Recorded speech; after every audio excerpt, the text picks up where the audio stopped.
até os protestantes, são obrigados a reconhecer a Bíblia que eles usam foi o resultado do discernimento da Igreja Católica Apostólica Romana em mais de 300 anos depois de Cristo. Vamos para mais uma pregação do nosso querido bispo Dom José Falcão de Barros. E nessa pregação Dom José fala sobre a elaboração da Bíblia. Assista esse vídeo que essa pregação catequética está com um conteúdo maravilhoso, para quem deseja aprender a verdade e a doutrina da Igreja Católica. Peço para você não se esquecer de se inscrever no canal, de dar um like e de compartilhar com os seus familiares e com seus amigos. Isso é muito importante para os nossos vídeos alcançarem mais pessoas. Muito obrigada e Deus te abençoe. Deixarei meu comentário no final do vídeo. No princípio era a palavra. A palavra estava junto de Deus. E a palavra era Deus. Assim começa o Evangelho segundo João. A palavra princípio em absoluto não se aplica a Deus, porque Deus é eterno. E em Deus não há princípio nem fim. Não há passado nem futuro. A palavra princípio se aplica a Deus para que nós, sujeitos ao tempo, compreendamos que antes do tempo havia, na verdade há, uma realidade que não transige, que não muda, que é a plenitude da presença. Deus, na infinitude de sua essência, na imutabilidade do seu ser. Mas em Deus a unidade de essência, mais uma diversidade de pessoas. A primeira pessoa em Deus não é a palavra, e a terceira pessoa em Deus também não é a palavra. A palavra é uma realidade que procede de alguém. Se Deus é a palavra e ela procede de alguém, Deus, que é eterna palavra, o Filho, eternamente procede do Pai por geração. O Filho não é criatura, é criador. Mas por ser palavra, ele não é gerado por si, mas gerado pelo seu Pai. Assim se pode dizer, é o Pai quem fala. Este é o meu Filho muito amado, em quem eu deposito toda a minha afeição. Ouvi-o. Assim ele disse na transfiguração no monte que a tradição chama de Tabor. Nosso Senhor Jesus Cristo é a palavra do Pai. Jesus é o Verbo eterno que visibiliza, mais especificamente, que chega aos nossos ouvidos, mas também pelos nossos olhos, ao nosso coração. Filipe, um dos apóstolos de nosso Senhor Jesus Cristo, no capítulo 14 do Evangelho segundo João, diante do discurso de Jesus, faz-lhe um pedido: mostra-nos o Pai, e isto nos basta. A resposta de Jesus: Filipe, há quanto tempo estou convosco? Quem me vê, vê o Pai. Crede-me. Jesus é a imagem visível do Deus invisível. Como imagem é percebido pelos olhos, como palavra ele é assimilado pelos ouvidos. Tanto o que captamos pelos olhares, como pelos ouvidos, visão e audição, e quaisquer outros sentidos, o tato, o olfato, o paladar, que procedem de Deus, dirigem-se ao coração. Celebramos no terceiro domingo do tempo comum, o domingo da Palavra de Deus. Palavra de Deus, Jesus, a palavra do Pai, o verbo do Pai. Palavra ou verbo, sinônimos. Verbo em língua portuguesa é aquela palavra que denota ação. O homem correu. Correr é o verbo que denota a ação daquele que correu. O homem correu. O homem é o sujeito. Correr é o verbo que denota a ação do homem. Jesus é o verbo do Pai. Jesus torna presente o Pai, manifesta o Pai, realiza a obra do Pai, concretiza o desígnio do Pai. Por isso, assim como o Pai se nos revela, criando, escolhendo, salvando e santificando, Ele só o faz por meio do seu verbo, por meio do Filho, e isso na força daquele que é o amor do Pai pelo Filho e do Filho pelo Pai. O sentimento do Pai pela sua palavra é de um amor infinito. A recíproca também é verdadeira.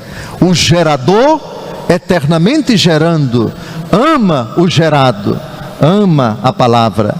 E a palavra, eternamente gerada pelo gerador, aquele de quem procede a palavra, ama o seu Pai, ama a origem, a procedência eterna de si.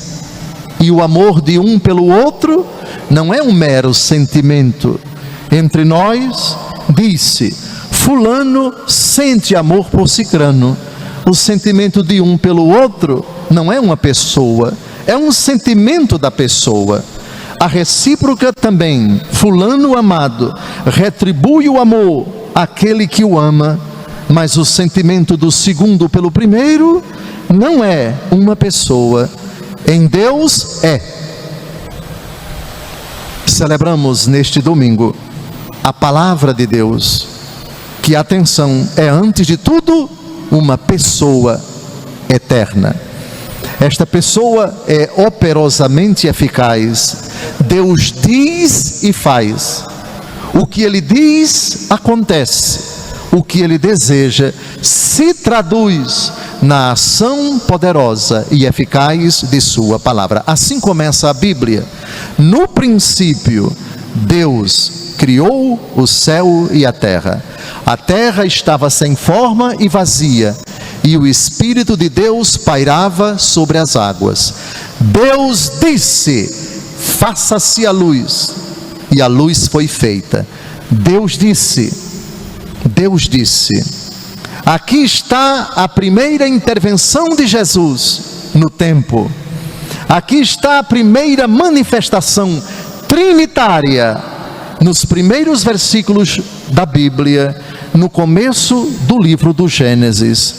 Deus criou o céu e a terra, o Espírito de Deus pairava sobre as águas, e Deus disse. Deus o Pai, Deus diz é o Filho, o Espírito de Deus pairava sobre as águas, uma remotíssima alusão à Santíssima Trindade.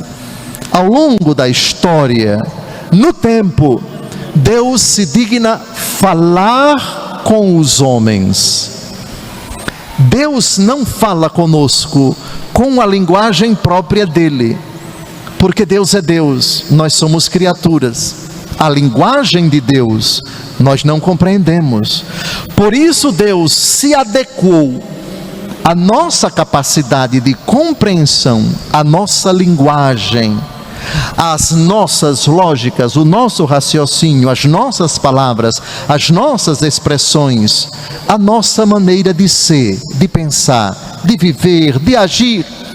Por isso, em toda a história da humanidade, de Adão até ao fim dos tempos, Deus se comunica com os homens, primeiro falando diretamente, imediatamente aos homens.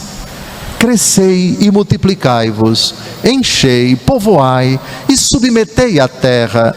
São as primeiras palavras percebidas pelos ouvidos de Adão e de Eva. Deus entra na nossa história falando de uma forma que nós podemos compreender. E assim Ele quis até ao fim dos tempos. A lógica da linguagem divina, ela é imperceptível para nós.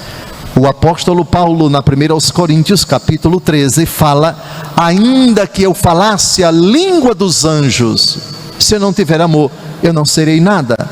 Os anjos têm uma linguagem que nós não entendemos. O que eles falam não está ao nosso alcance compreender. É uma linguagem misteriosa, porque eles são espíritos puros. Eles pensam, falam e agem por intuição, não por dedução. Dedução é a lógica do agrupamento das premissas até que se chega a uma conclusão. Os anjos não pensam dessa forma, eles apreendem imediatamente a realidade e por isso não voltam atrás. Quando decidem, são irretratáveis as suas decisões. Por isso o demônio, quando se afastou de Deus, sua decisão foi irretratável, ele não pode mais se arrepender. E os anjos bons, quando optaram por Deus, não podem mais pecar. Nós é diferente. Enquanto estamos a caminho, sujeitos ao tempo, na caducidade da nossa imperfeição humana, podemos retroceder da conversão para a perversão e podemos ascender da perversão para a conversão. Por quê? Porque fomos dotados da capacidade de entender e de querer, mas unidos a nossa alma ao corpo. E por isso somos falíveis, e por isso podemos oscilar, podemos avançar ou retroceder, podemos nos converter ou nos perverter até o derradeiro instante da nossa vida. Palavra de Deus é uma expressão ampla e não pode ser confundida com Bíblia. Toda a Bíblia é palavra de Deus, mas nem toda a palavra de Deus está na Bíblia. Lucas capítulo 10, versículo 16. Atenção, Jesus diz para os discípulos, para a igreja: quem vos ouvir, a mim ouvi. Quem vos rejeita, a mim rejeita. Portanto, o próprio Jesus diz que ouvir a igreja é ouvir o próprio Jesus. Logo, a palavra de Jesus não está circunscrita à palavra de Deus escrita. A palavra de Deus escrita foi a forma que o Senhor Deus escolheu para deixar consignados, para deixar registrados, sem possibilidade de erro. Ele que escolheu, Ele que selecionou pessoas de diferentes épocas, culturas, tradições, no mundo judaico, no mundo hebraico, num lastro de tempo de 1100 anos, 1100 anos, é o período em que a Bíblia se formou. Desde o ano 1000 a.C., que os primeiros versículos da Bíblia começaram a ser escritos, até mais ou menos 100 anos depois do nascimento de nosso Senhor.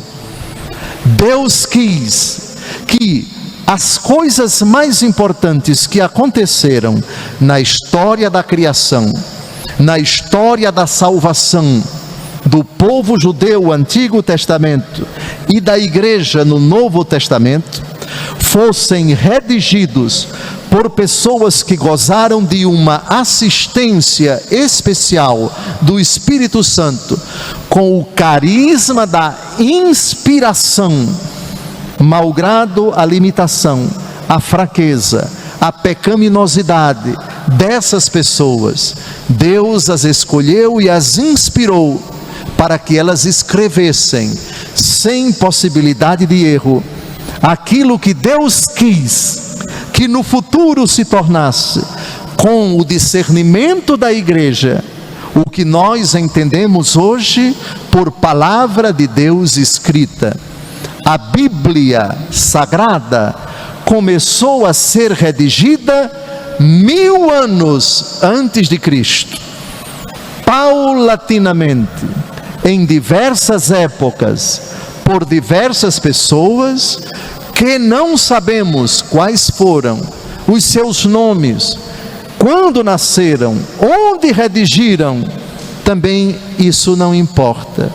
O que importa é que Deus se utilizou delas para que elas redigissem para nós o que Deus quis que fosse perpetuado, que fosse consignado, que fosse guardado num compêndio, que é um conjunto de livros. Biblion em grego significa livro, Biblia é plural de livro, livros ou livrinhos, que todos juntos tornam-se esta realidade que chamamos no singular palavra de Deus escrita. Não foi da noite para o dia que a igreja discerniu quais os livros deviam ser considerados inspirados.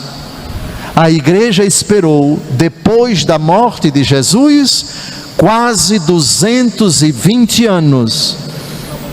No começo, a igreja não tinha essa preocupação de escrever somente depois da morte de Jesus, como encontramos no prólogo do Evangelho segundo Lucas, precisamente citado no Evangelho de hoje, cantado de forma tão bonita pelo padre. Comentaremos isso daqui a pouco. Portanto, durante a vida pública de Jesus, ninguém escreveu nada, nem o próprio Jesus, nem Jesus determinou que se escrevesse nada, a não ser no livro do Apocalipse. No final, o último livro da Bíblia, Jesus, nos capítulos 2 e 3 do Apocalipse de São João, diz aos anjos das 7 igrejas do Apocalipse: ao anjo da igreja de Tiatira, escreve; ao anjo da igreja de Sardes, escreve; ao anjo da igreja de Laodiceia, escreve; ao anjo da igreja de Éfeso, escreve; ao anjo da igreja de Esmirna, escreve; ao anjo da igreja de Filadélfia, escreve. Jesus mandando que se escrevesse, e São João escreveu. Fora disso, durante sua vida pública, nos evangelhos, Jesus não mandou ninguém escrever nada, mas os apóstolos, depois da morte e ressurreição de Jesus, depois de Pentecostes, quando os apóstolos começaram a pregar em diversas cidades, quando as comunidades cristãs estavam formadas nessas cidades da Ásia Menor, do Oriente Médio, do Oriente Próximo, elas começaram a pedir aos apóstolos que explicassem com mais clareza, com mais detalhes, coisas da vida de Jesus, da sua infância, da sua vida pública, o que ele disse e por que ele disse, a explicação a determinados assuntos, detalhes do sofrimento dele, orientações, ensinamentos, parábolas, feitos. E aí, paulatinamente, os apóstolos e os seguidores dos apóstolos começaram a escrever. Portanto, foi muitos anos depois da morte de Jesus que São Mateus escreveu o seu evangelho, que São João escreveu o seu evangelho, que São Lucas escreveu o seu evangelho e que São João escreveu o seu evangelho. Não escreveram a toque de caixa. Cito para vocês o evangelho que nós acabamos de ouvir. São Lucas era médico, um homem culto, um investigador por excelência. Antes de ele escrever, ele tomou o cuidado de fazer uma pesquisa, uma investigação rigorosa, para não escrever coisas inverídicas, para não escrever o que não era comprovado, o que de fato não aconteceu. Prestaram atenção no canto do Evangelho que o nosso querido sacerdote fez? Muitas pessoas já tentaram escrever a história dos acontecimentos que se realizaram entre nós, como nos foram transmitidos por aqueles que desde o princípio foram testemunhas oculares e ministros da palavra. Comentário meu: aqui nós temos a prova de que no tempo de São Lucas, muita coisa se escrevia, muita gente havia escrito coisas a respeito de Jesus. Mas São Lucas acrescenta, voltemos ao texto: assim sendo, após fazer um estudo cuidadoso de tudo o que aconteceu desde o princípio, também eu decidi escrever de modo ordenado para ti, excelentíssimo Teófilo. Deste modo poderás verificar a solidez dos ensinamentos que recebeste. Pesquisa criteriosa, investigação científica, cuidado em consultar as testemunhas oculares. Provavelmente São Lucas ouviu atentamente Nossa Senhora e fez perguntas para ela sobre a infância de Jesus, sobre fatos que ele não presenciou, como por exemplo o presépio, a gravidez, a visita do arcanjo Gabriel. É ele quem narra. Como ele poderia saber disso? Ele acabou de explicar: fiz um estudo cuidadoso de tudo o que aconteceu desde o princípio, e depois escrever de modo ordenado. O Evangelho segundo Lucas, como todos os outros, tem uma ordem, tem uma lógica. Primeiro, os acontecimentos da infância de Jesus, depois Jesus adulto, e tudo seguindo uma ordem.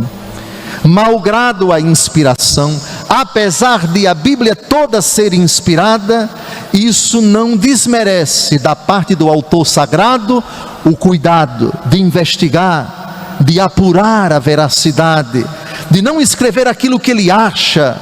A Bíblia não tem nada de achismo. A Bíblia é palavra de Deus, cujo autor primário é o Senhor Deus, e o autor secundário é a criatura, que também colabora com o autor principal, para que o que vai constar por todo sempre, o que vai integrar a palavra de Deus escrita, seja escrito de forma eloquente, responsável, criteriosa, ordenada e principalmente verídica.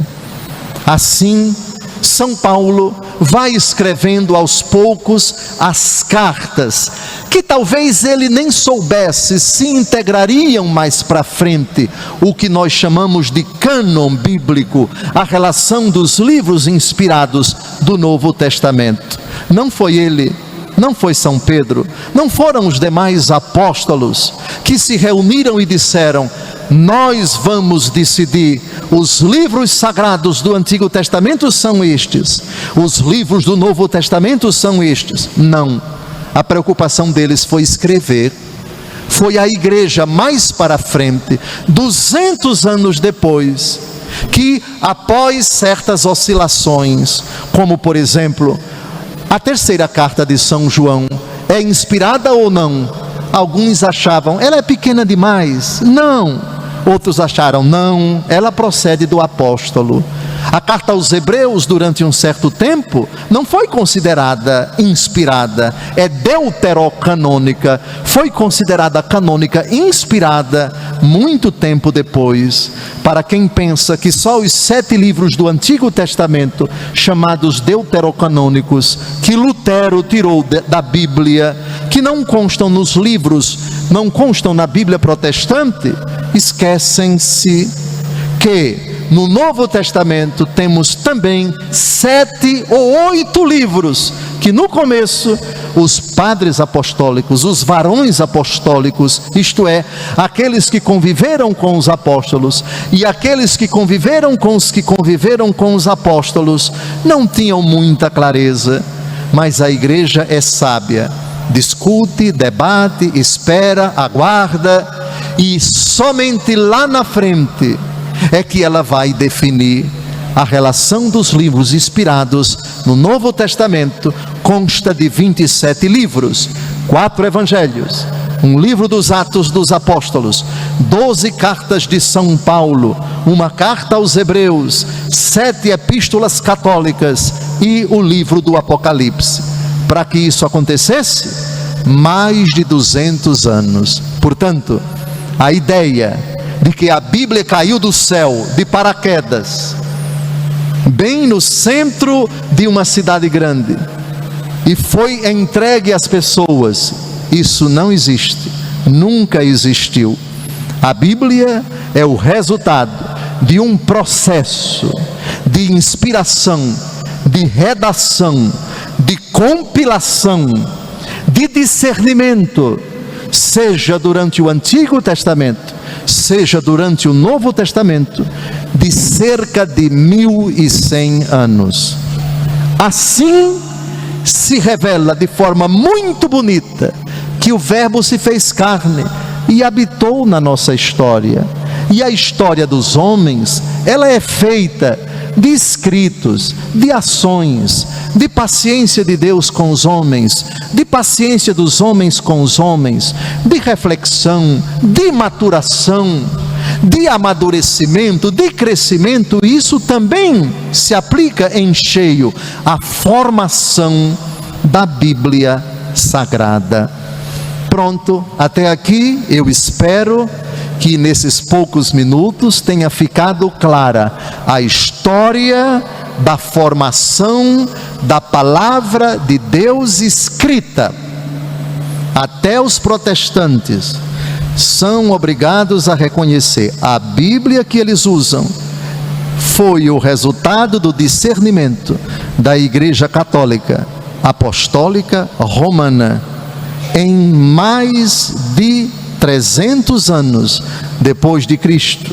Somente aí a Bíblia não define, a Bíblia não diz quantos evangelhos constam nela, a Bíblia não diz quantos livros tem o Novo Testamento, a Bíblia não diz quantos livros tem o Antigo Testamento. Quem disse foi a Igreja Católica. Santo Agostinho tem uma frase que eu gostaria que vocês decorassem. Ele diz uma frase que é a pura verdade. Ele escreveu uma carta contra os maniqueus, chamada dos Fundamentos. No capítulo 5, parágrafo 6 dessa carta, ele diz uma frase que é a mais pura verdade. Eu vou dizer em latim e depois vou traduzir. Ego vero Evangelio non crederem, nisi me commoveret ecclesiae catholicae auctoritas. Traduzindo, eu não acreditaria no Evangelho se a isso não me movesse a autoridade da Igreja Católica. Eu acredito no Evangelho, não por causa do Evangelho. Eu acredito no Evangelho porque a autoridade da Igreja Católica me disse isso. Quem disser que acredita em Jesus por causa do Evangelho, só isso está em sérios apuros, porque ele não conseguirá responder. E quem disse que os 4 evangelhos foram inspirados? Qual foi a autoridade que disse que os evangelhos deveriam ser 4 e não menos e não mais? Qual foi a autoridade que disse que os 12 livros de São Paulo foram inspirados e não outros? Onde está na Bíblia? Qual é o versículo da Bíblia que diz que os livros do Novo Testamento são 27, não menos nem mais? Isso não está na Bíblia, está fora dela. Foi a autoridade da igreja, foi a igreja quem determinou isso. Repito, Santo Agostinho: eu não acreditaria no Evangelho se a isso não me movesse a autoridade da Igreja Católica. Se eu creio que Jesus ressuscitou, não é porque está no Evangelho. Eu creio que Jesus ressuscitou porque a igreja determinou, a igreja decidiu, inspirada por Deus, que os 4 evangelhos são inspirados.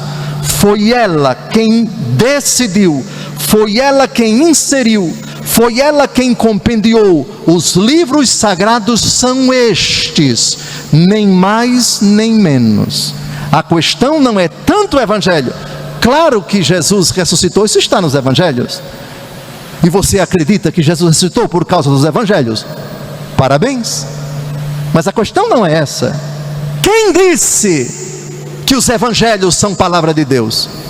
Quem disse que os livros inspirados do Novo Testamento são 27, menos ou mais?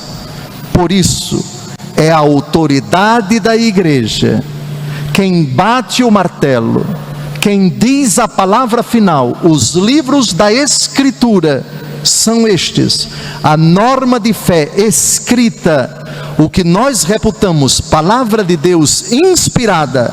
São 46 livros do Antigo Testamento e 27 do Novo Testamento, não menos nem mais, e isso quase 300 anos depois de Jesus. Jesus quis assim, porque Ele deu poderes à igreja. Toda a autoridade me foi dada no céu e na terra. Ide. Lucas 10,16. Quem vos ouve, a mim ouve. Quem vos rejeita, a mim rejeita. Portanto, é impossível você conceber um relacionamento com a Bíblia Sagrada sem um relacionamento íntimo de obediência, de adesão à Santa Igreja. Amados, dito isso, agora entramos numa outra questão: a interpretação da Bíblia. Na primeira leitura que nós acabamos de ouvir, nós temos Esdras, que apresenta a lei diante da assembleia de homens e mulheres. Estamos muitos anos após o retorno do povo hebreu do cativeiro de Babilônia. A cidade de Jerusalém é reconstruída, o templo que estava abandonado também passa por uma reforma, e Esdras, sacerdote, escriba, juntamente com Neemias, são os reformadores do pós-exílio.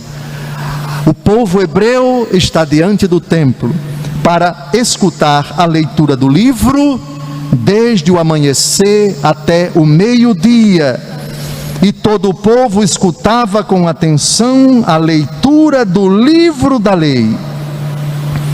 No versículo, por favor, no versículo 8 da primeira leitura de hoje, é dito que eles leram clara e distintamente o livro da lei de Deus e explicaram o seu sentido, de maneira que se pudesse compreender a leitura.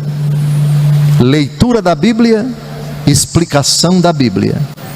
Quem vos ouve, a mim ouve. Quem vos rejeita, a mim rejeita. Cristo Jesus quis que na igreja houvesse um critério seguro de interpretação da Escritura. Nenhuma Escritura é fruto de interpretação particular, diz o apóstolo Pedro numa de suas cartas, mas homens de Deus falaram, escreveram, inspirados pelo Espírito Santo.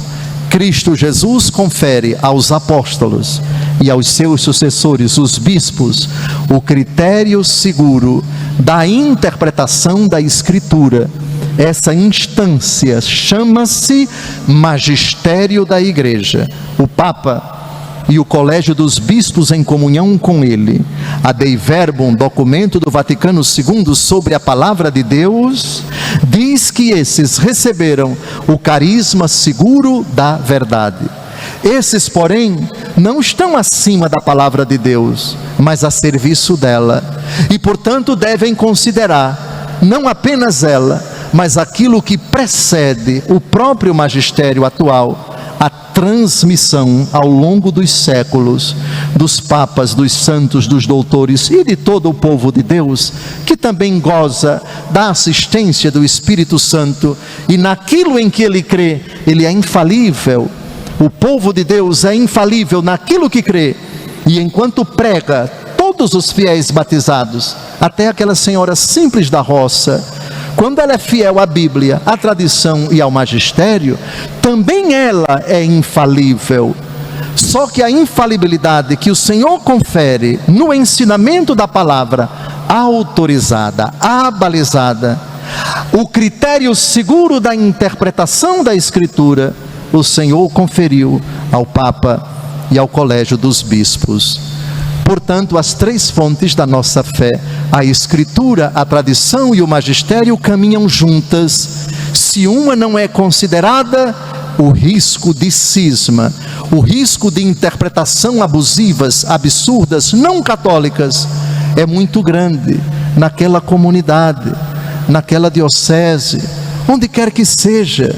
Para nós, três são as fontes da fé: a Escritura, a tradição e o magistério. Na ordem, porém, a palavra de Deus primeira que foi proclamada não foi a escrita, foi a oral. Jesus não escreveu nada, Jesus pregou. Os apóstolos primeiro não escreveram nada, pregaram. A palavra de Deus escrita vem depois. Porém, na ordem histórica, palavra de Deus escrita, tradição, 2000 anos de história, e o magistério da igreja. O domingo da palavra de Deus precisa enfocar isto, e é o que eu modestamente estou pretendendo fazer no coração de todos vocês, para que não se dissocie só Bíblia. Onde é que está escrito isso? Só Bíblia, só palavra de Deus escrita. Não existe um único versículo na Bíblia que sustente isso. Também não está escrito só o magistério, nem está escrito só a tradição da igreja. Os três caminham juntos, porque Jesus quis os três, e os três estão contidos já no Novo Testamento, de forma harmoniosa. Concretamente na vida de você, querido Romeiro, tem a sua Bíblia física, ou então eletrônica, consigo.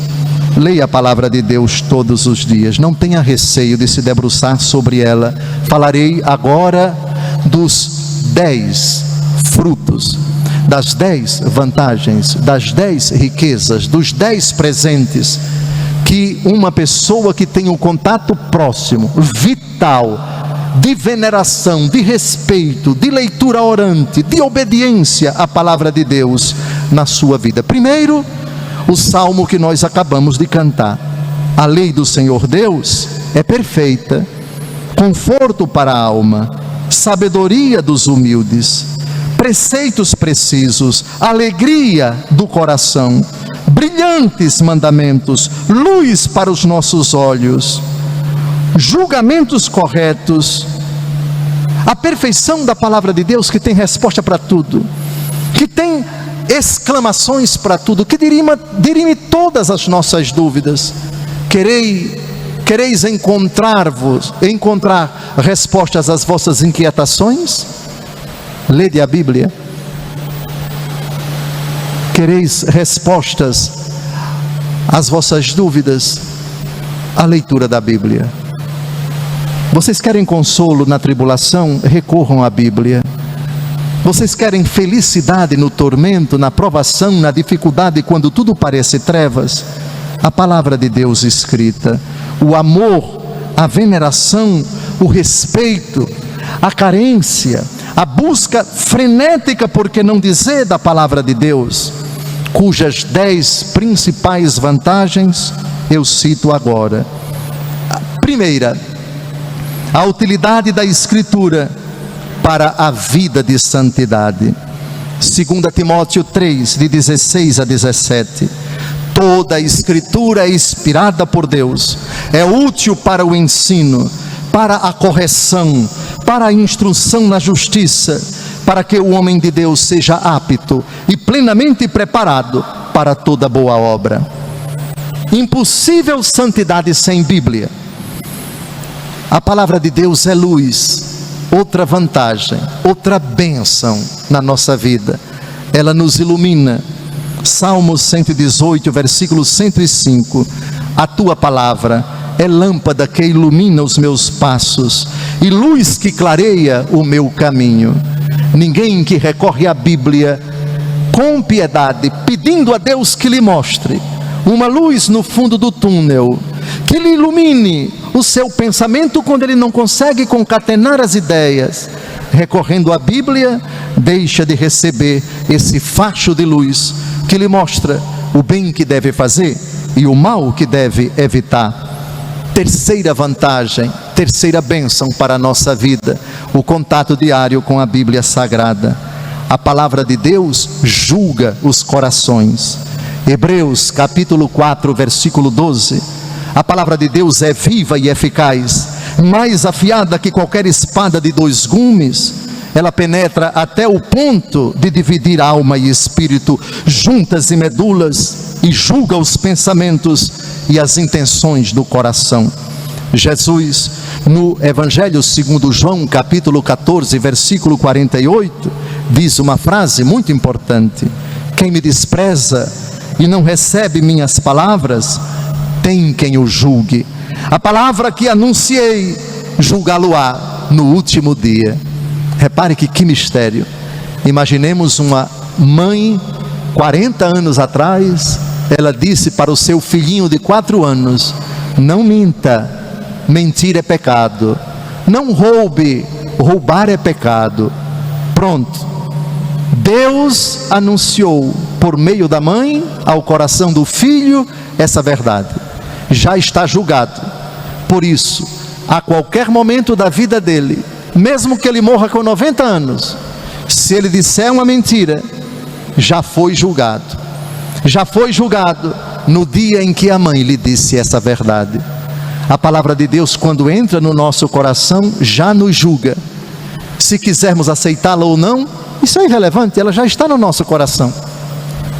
Se desobedecermos a ela, isso é irrelevante, já fomos julgados, porque ela entrou no nosso coração e dali não sai. Minha mãe me disse um dia que roubar é pecado, que mentir é pecado. Aceite você ou não, queira você ou não, o que ela disse não foi dela, foi de Deus. Você acabou de ser julgado. Nós não é que seremos julgados por Deus, claro que sim, já fomos julgados. Quando a palavra de Deus entra no nosso coração, ela já emite um juízo sobre todos os nossos atos futuros, os bons ou os maus. Por isso é muito sério ouvir a palavra de Deus. O instrumento passa, no caso aqui o bispo vai embora, o pregador, o sacerdote, investido da autoridade de Cristo, está explicando a palavra de Deus. Ele não julga, mas a palavra que ele transmite já julga os corações. Quarta importância da palavra de Deus, ela é alimento para a nossa alma.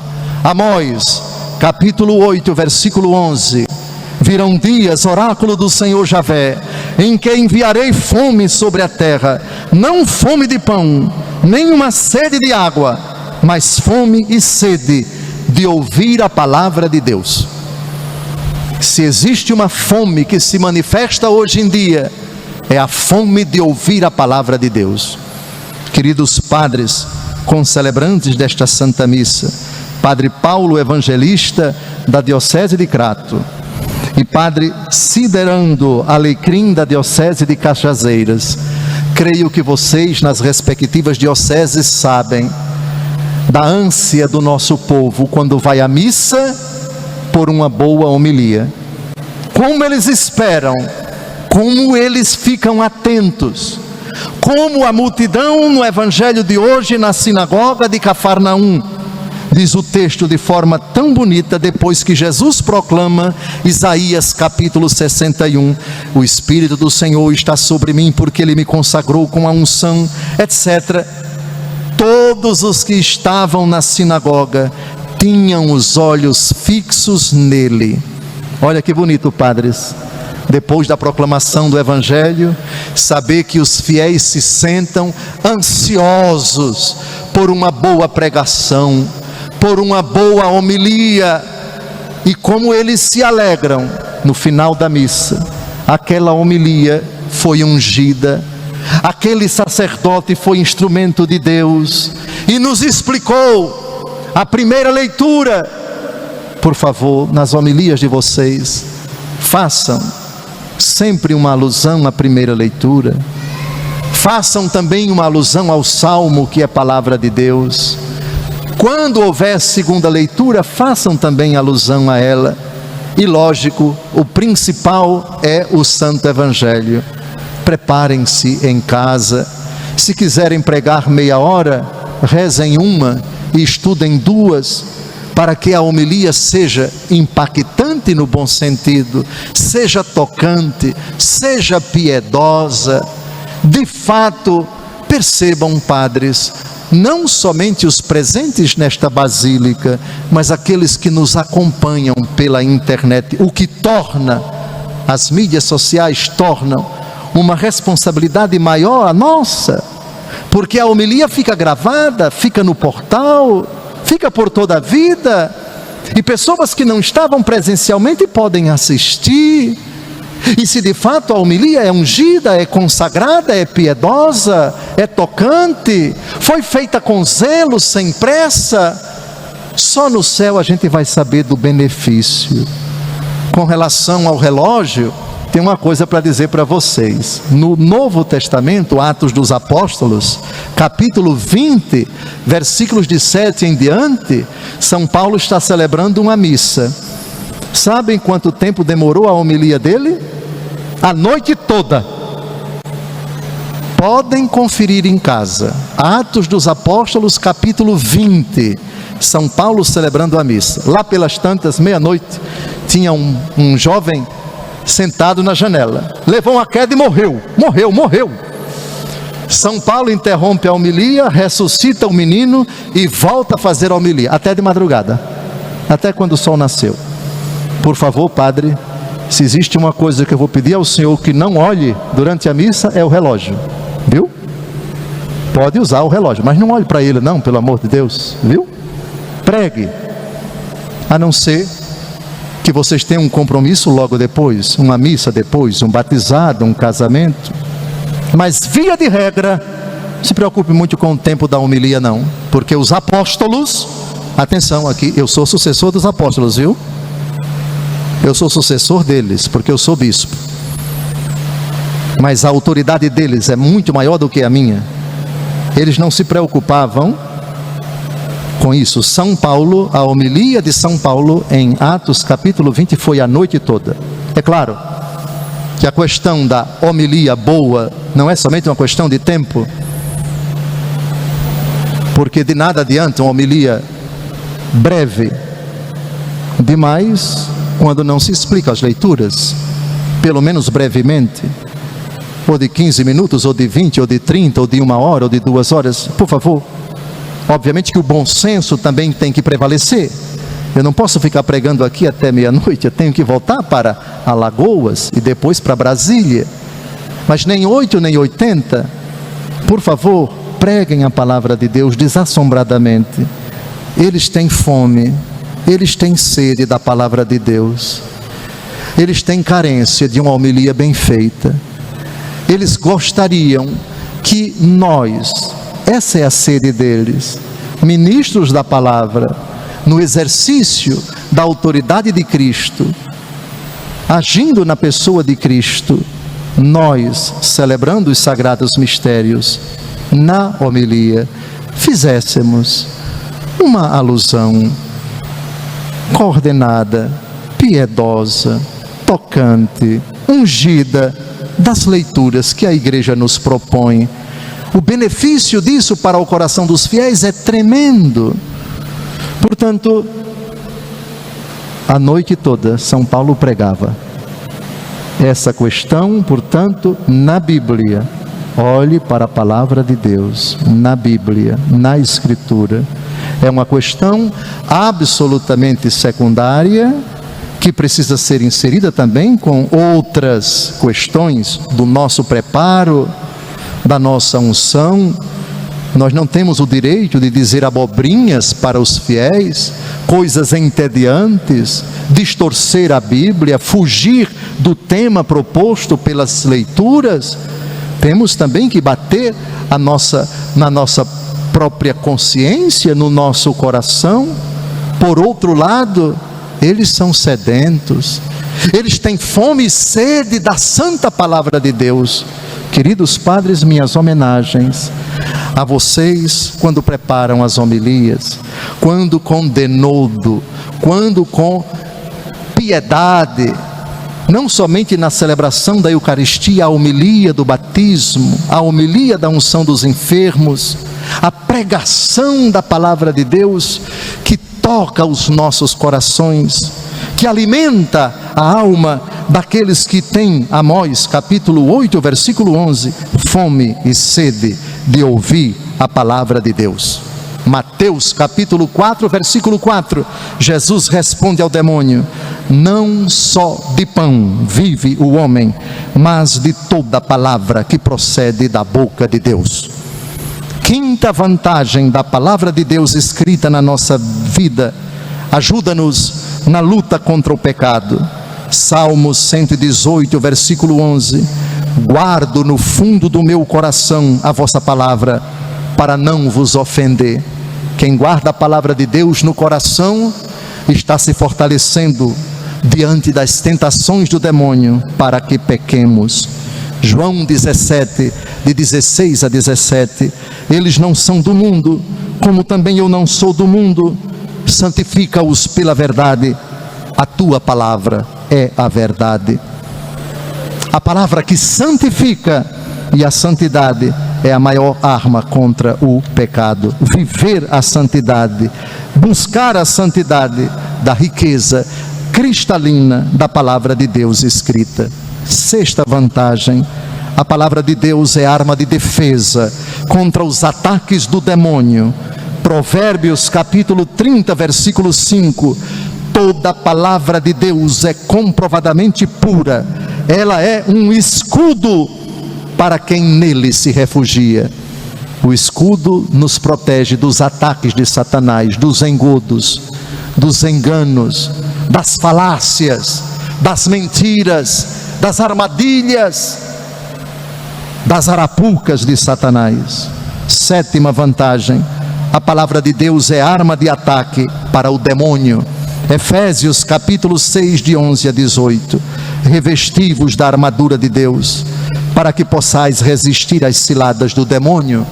Não é contra homens de carne e sangue que temos de lutar, mas contra os principados e potestades, contra os príncipes deste mundo tenebroso, contra as forças espirituais do mal espalhadas nos ares. Tomai, portanto, a armadura de Deus, para que possais resistir aos dias maus e manter-vos inabaláveis no cumprimento do vosso dever.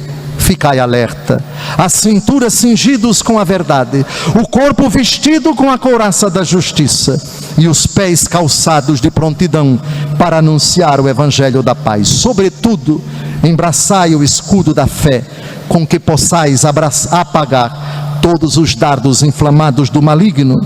Tomai, enfim, o capacete da salvação e a espada do Espírito, isto é, a palavra de Deus. Se existe uma coisa que o demônio não suporta, é uma pessoa que radica sua conduta na Bíblia, evoca a autoridade da Bíblia. Se não sabe a Bíblia de cor, mas pelo menos recorda a essência das palavras principais de Jesus, os principais ditos dos evangelhos e dos outros livros inspirados. Oitava vantagem da palavra de Deus, vital na nossa vida: ela praticada traz prosperidade e sucesso nos nossos negócios. Josué capítulo 1, versículo 8: traze sempre na boca as palavras deste livro da lei, medita-o dia e noite, cuidando de fazer tudo o que nele está escrito.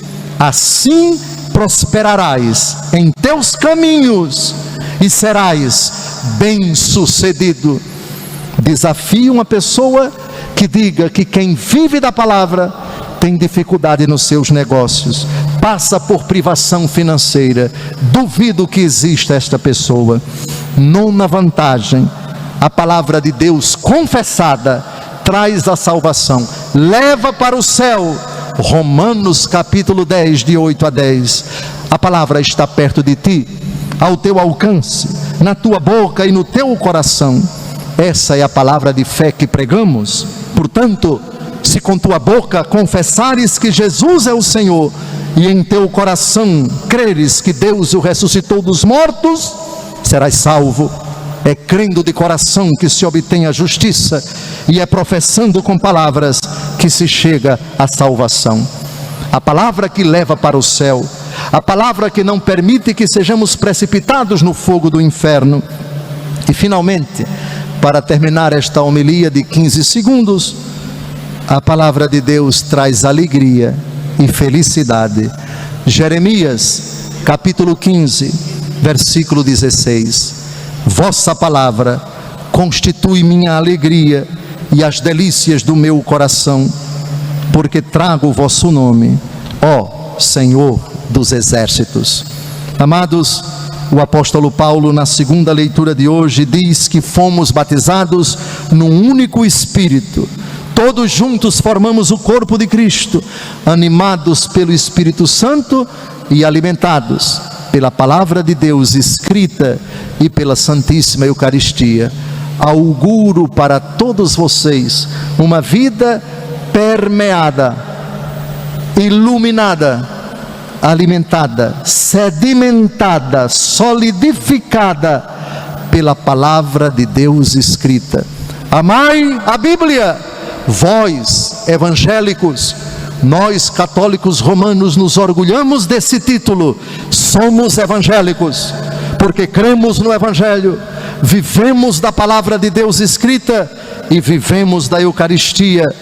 Dois alimentos que eu auguro para todos sejam sempre buscados avidamente. Diante do primeiro, a Bíblia, ouvidos abertos. Diante do segundo, a Eucaristia, o coração purificado. Ambos sejam a força nos tormentos, a luz nas trevas, a consolação na tristeza, a felicidade nos dias tormentosos, para que, peregrinando nesta vida, com essa palavra que não é nossa, que não é da igreja, mas de Deus, nos santifiquemos pela força do Espírito Santo. Louvado seja nosso Senhor Jesus Cristo. Tanta sabedoria do nosso querido bispo Dom José Falcão. O que Dom José falou sobre a história da Bíblia é uma pérola para nós católicos. Tudo o que ele falou é a mais pura verdade. A Bíblia foi elaborada pelos antigos padres da Santa Igreja Católica. Eles são chamados de os pais apostólicos na coleção apatrística. Acho que são 7 livros dessa coleção dos pais apostólicos. Então os antigos padres da Igreja Católica levaram mais de 300 anos para formar a Bíblia. No cânon bíblico do Novo Testamento foi definido no Sínodo de Hipona de 393 d.C. Novo Testamento tal como conhecemos hoje, juntamente com os livros da Septuaginta, uma decisão que foi repetida pelo Concílio de Cartago em 397 d.C. e em 419 d.C. Esses conselhos foram liderados por Santo Agostinho, que considerava o cânone como algo já fechado. Os protestantes deveriam ter gratidão pela Santa Igreja Católica, por ela ter dado a Bíblia pronta para eles. Mas infelizmente é ao contrário, eles nos acusam de tudo que não presta. E sem contar que tudo tem que estar escrito na Bíblia, isso é a mais pura mentira, porque na própria Bíblia, no capítulo 21 do Evangelho de São João, no último versículo, está escrito: Jesus fez também muitas outras coisas. Se todas elas fossem escritas, penso que nem mesmo no mundo inteiro haveria espaço suficiente para os livros que seriam escritos. Portanto, católicos, estudem a sua fé, para não se tornar uma presa fácil para os seguidores de Lutero.